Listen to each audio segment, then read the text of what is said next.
Hi உலகவாசிகளே, நாங்கள் தான் உங்கள் இன்ஸ்டாகிராம வாசிகள்.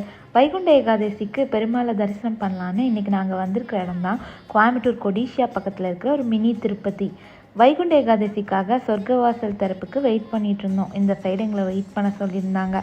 நாங்களும் வெயிட் பண்ணி பார்த்துட்டு சரி ஃபஸ்ட்டு பெருமாளை தரிசனம் பண்ணிட்டு வந்துடலான்னு சொல்லிட்டு க்யூவில் நிற்க ஆரம்பிச்சிட்டோம். பெருமாள் அப்படியே திருப்பதியில் இருக்கிற பெருமாளை ரெப்ரசன்ட் பண்ணாங்க. பார்க்க ரொம்ப அலங்காரம், கோவிலோட ப்ரெசன்ஸ், அமைஞ்சிருக்கிற இடம் எல்லாமே ரொம்ப பீஸ்ஃபுல்லாக இருந்துச்சு. நல்லபடியாக பெருமாளை தரிசனம் பண்ணிவிட்டு அந்த கூட்டத்துக்குள்ளே இருந்து ஒரு வழியாக வெளியில் வந்துட்டோம். பெருமாளை கொஞ்சம் க்ளோஸ்அப்பில் காட்டுறோம் பாருங்கள். நாளைக்கு கொடிஷியாவில் ஷாப்பிங் ஃபெஸ்டிவல் 2023 போயிட்டுருக்கு. அந்த வீடியோ நாளைக்கு எங்கள் சேனலில் ஃபுல் vlog-ஆ டெலிகாஸ்ட் ஆகும். பார்க்க மறந்துடாதீங்க.